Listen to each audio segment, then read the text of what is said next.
So, that close colleague who stayed behind with you? What's he been up to recently? Don't know, don't care. I get more normal human interaction from hanging out with Bosco too than him. Although, now you mention it, he hasn't bothered me in a while. I wonder if... If he's disappeared without a trace, it's the biggest gift he ever gave to the world. But I somehow doubt that's what's going on. He won't lie low forever. So we'd better stay on guard. Huh? How have you been holding up? Any adverse reactions? If you start to take a turn for the worse, make sure you tell me right away.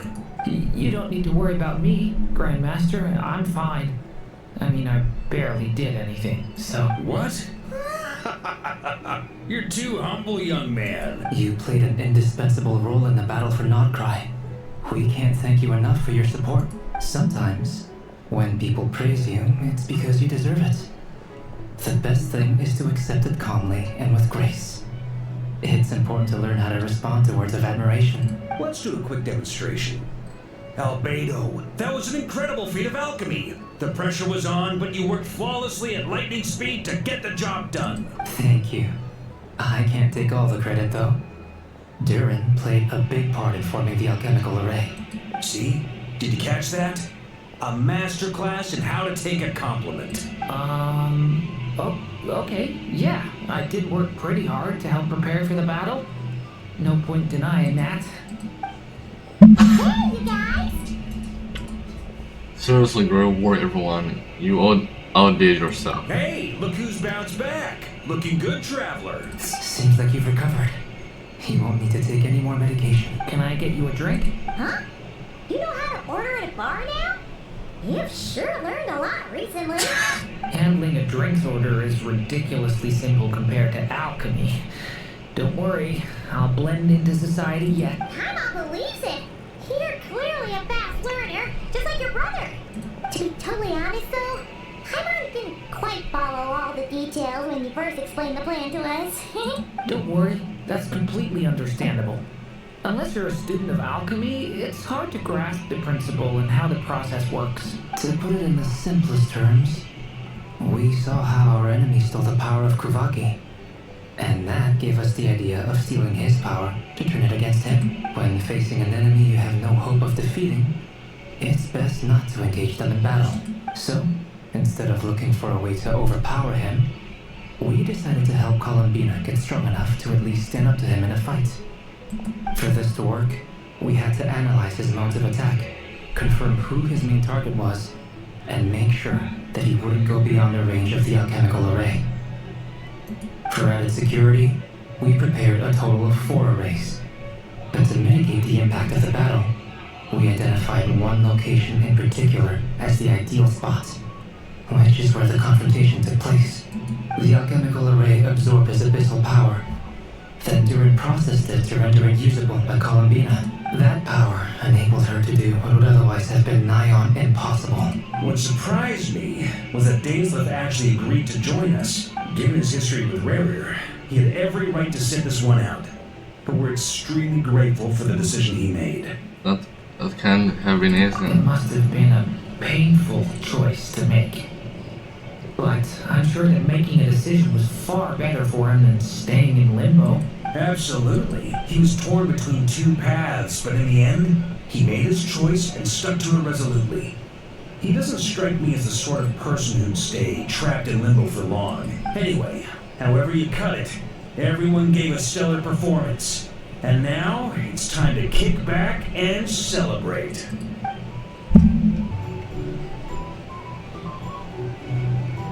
Ah, Lord Sangama Bay. How lovely to see you. I must thank you for the device you provided. It was an enormous help. Would I be right in thinking that it was developed by the Academia? Why come and ask me when you clearly know already? I mostly came to thank you. That's more like it. A little gratitude goes a long way with Lord Sangama Bay. Play your cards right, and you might even stand a chance of becoming my long-term supplier. The chance to work with such a kind and charitable investor as yourself would be a great honor for the Curatorium. Huh? Charitable? Who said anything about charity? story. First time hearing about it. Let's see. The first plot of land you purchased in Nodcry, your desert interests, and... Stop! What do you think you're doing? Exposing my investment history. It's nothing to hide from. They're all perfectly legitimate investments. And some of the land you purchased was with the intent of building a sanctuary? Yes, I heard about that too. How? You're a curious case, Lord Sangamabe. You don't like people finding out about your good deeds, do you? But I'm afraid no matter how hard you try to keep things under wraps, where there's a will, there's a way. You did it for Sumeru, didn't you? It was empty land that was gonna go to waste otherwise. I figured if I built something there, it might at least get some use in an emergency. Disasters are capricious things. They strike without any warning. I've lost family to a disaster before, and I don't want to lose any friends or business partners if I can help it. My elder sister used to dream of finding a sanctuary. Somewhere with plenty of food, water, and medicine. Where everyone could live happy lives. It was something I looked into, but after discussing things with the Dendro Archon, I decided on a more effective strategy. The tech people handled the tech, and moneybags provided the mora. It just made the most sense. It's a pity that so few people know the truth about you. Everyone says that you view everything in terms of mora, and all you care about is growing your own wealth. So, what's the problem with that? Everyone wants to be rich. It's human nature. So yes, I love mora. It's nothing to be ashamed of. But surely you have dreams of your own beyond just making mora. You don't get it, do you? My dream is to invest in other people's dreams. And, make a nice little slice for myself along the way. Just thinking about it makes me happy. That sweet, sweet sound of mora. Thank you. For the device? And the pendant. Oh, that. I was just returning a favor. Don't worry about it. Seems like we've both been away from home for a very long time. Yeah. So long that I barely remember what my family even looked like. That would be your mother, father, and sister? Yeah.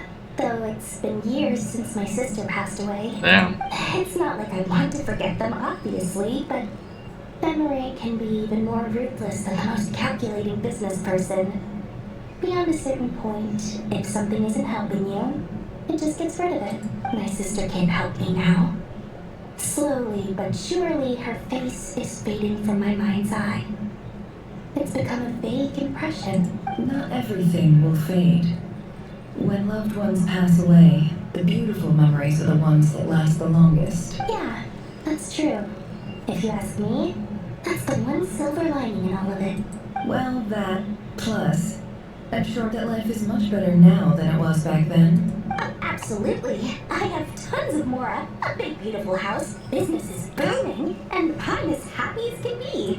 You've got a lot going for you too. Boss at the Curatorium of Secrets? I'm sure there's plenty of mora to be made in that line of work. I appreciate the vote of confidence. Oh, That's the only reason you're here. Yes. I've thought a lot about it. And I've realized that you, me, and Arlecchino should be friends. I think this is very important. So I felt I had to come and tell you. Wow, this is a new one. I'm so moved. I can't even hold my teacup. If that's all, you can leave now. Do you not want to be friends with me? Or is it that you prefer being co-workers? What is this, Columbina? Are you deliberately testing my patience threshold? Right now, my politeness module is active. But if you say another word, I swear I'll shut it down. If your politeness module was active, wouldn't you say the word please at some point? Polonia, please see Lady Columbina to the door. Will you still invite me to your next tea party? What? Yes, I think you will. Bye-bye, dear Sandrone.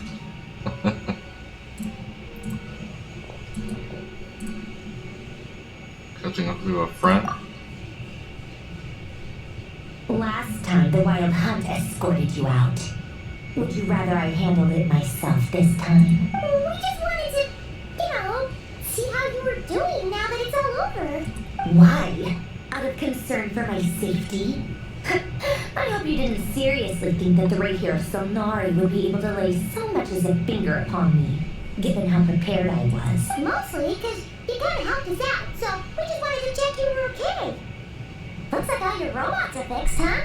I smile most and think of Sonate. Oh, don't you worry about that. Tea time is already a write-off. The visitor before you managed to kill my appetite. If you're in the mood for tea, go ahead and help yourself. Otherwise, it's going to waste. My coasters are still missing in action, though. Use this notebook instead. Whoa! Pretty hefty notebook. Look at all those calculations. You can ignore those. They're just dumb scribblings. I doodle and write in my free time. Sometimes I remember the distant dreamlike past. Sometimes I imagine the far-flung future. And other times, I grit my teeth and note down all the crazy nonsense going on in the present. Some people do the crosswords in the newspaper. This is my equivalent of that. Trying to predict the future is like daydreaming. And writing about the present just makes me furious. The past is my favorite. If nothing else, it's already set in stone, so I don't have to rack my brains trying to figure it all out. Although, having said that, the only vaguely interesting memory in my past is probably that guy they call Lord Artificer. Hold on. Who else? Pretty much all the mecha and Fontaine are his personal handiwork. Wait, are you saying you know him? Like, personally? As a friend? I guess we were friendly enough. You know what's matter? Yep. In fact, I'm probably the only normal person left who knew him at all. We used to chat occasionally back when he was still around. Before he passed away, he asked me to destroy all his manuscripts. I honored his request. But I did read through everything first before destroying them. I couldn't let the genius of Lord Artificer Alain Guillotin disappear like that. It would have been such a waste. So, that's where the formulas in your notebook are from? I just told you. Those are my equivalent of crossword puzzles. They're just dumb formulas that I solve for fun when I'm bored. Alain's work was like epic poetry. The formulas in my notebook are just silly little riddles in comparison. Not that there's anything bad about them. At least, solving those riddles isn't going to hurt anyone. Except me, because I lose a few brain cells in the process. Anyway, while we're on the topic, I might as well tell you about what happened to him and his friends. Alain Guillotin had two close buddies, Renee and Jacob. They spent their childhood years together in the Nazissenkreuz Institute. They were all quite competitive, so there was some rivalry between them. But it was a friendly rivalry, but beneath the friendship and the rivalry ran something deeper, a sense of nostalgia for the past. Unfortunately, childhood would end, the prophecy would come true, the apocalypse would arrive, and the future would never be. A mad dream that would normally only capture the minds of lunatics begin to take root in their hearts. A dream of saving the world. And if Renee and Alain had been people of lesser wits, that dream would probably have ended up as something for them to joke about in their older years. But alas, they were some of the sharpest minds around. They nurtured that dream with the full power of their intellect, and it grew into something that ate away at their souls. The first of them to fall under its spell was Renee. Against Alain's wishes, he persisted in experimenting on a mutual friend of theirs to try and save their life. Alain did not approve and parted ways with Renee. It's complicated. Alain wanted to believe that Renee only did what he did for the sake of their friendship. But when he told me about what happened, I could tell he still had some suspicions about Renee's motives. Perhaps the seed that would grow into a nightmare had already sprouted in Renee's mind. Even then, the next time they met, Renee's soul had been completely engulfed by the dream of salvation. His futile attempt to change the tide of fate only resulted in a wave that swallowed up the world, even before the apocalypse came. And although that wave died down eventually, I hear that it just recently came back with a vengeance. As I understand, Renee knew about his dream of salvation once more. But I'm told that the attempted resurgence finally died out for good. At long last, Renee awoke from his deluded dream. Though of course by then it was far too late. What do you think of Renee? Do you admire his transcendent genius? His view that any price was worth paying to achieve the lofty goal of saving the world? Or do you despise him? Dismiss him as an evil madman who wrought havoc on the lives of everyone around him as he pursued his delusional dream? Same difference, really. Just a matter of perspective. I don't know. What a cop-out. But I suspect you'd have a more incisive and insightful answer if we dug into it further. What about you? What's your take on it? I don't like fanatics who give up their whole lives for their ideology. Nor do I like fools who let their delusions take control. Maybe I could understand if Renee had just been an ordinary person. But he had a sage-like intellect. And still managed to get himself lost in the labyrinth of his own desires. Anyway, that's enough about Renee. Now, moving on to Alain Guillotin, the Lord Artificer. He managed to put a stop to the first storm whipped up by Renee. But after that, Alain lost his friends and family. To his credit, I suppose, the loss of his family and friends was purely a tragic accident. It's not like Alain sacrificed them for his cause or anything. After that, the only thing supporting his work was the same dream that had dragged his closest friend down to the abyss. But although the desire to save Fontaine drove him to found the Fontaine Research Institute, Alain continued to reject any form of transcendental knowledge or power.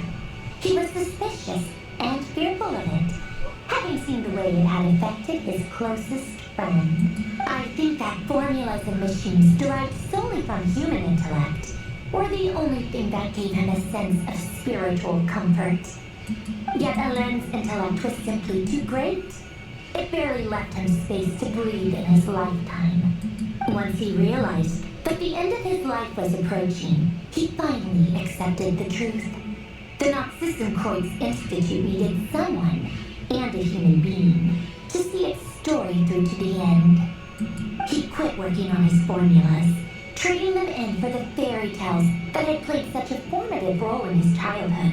But when he told me that the director of the Nazissenkreuz Institute used to read those fairy tales to the children as bedtime stories.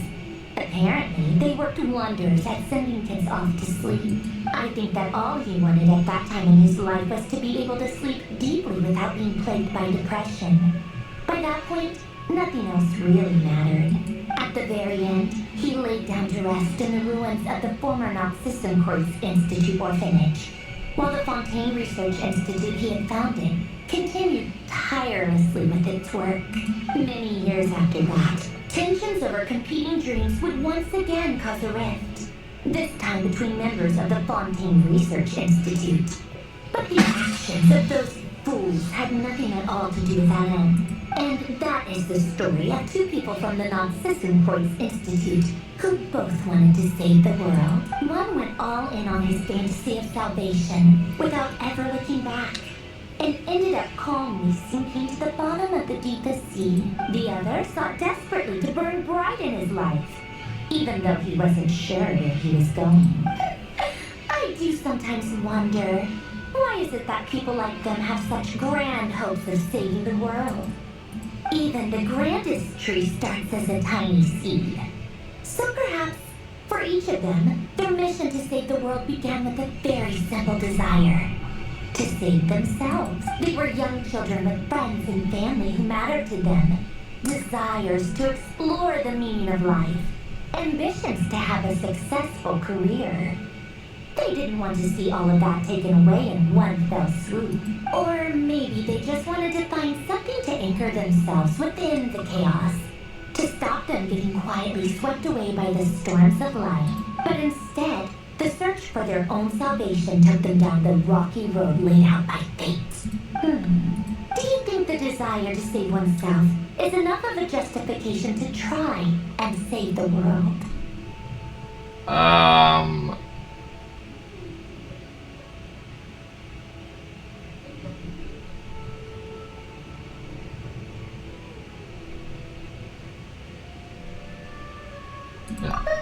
The way you said that sounded just like Alain.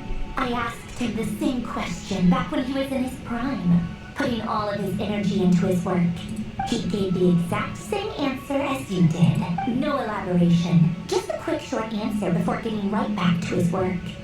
He was always that way. All right, tea time's over. I owe Arlecchino a favor for telling me these stories.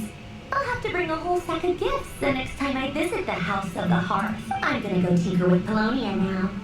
You guys can do whatever you want, as long as it doesn't involve interrupting me. Polonia, exit hibernation mode. Begin diagnostics.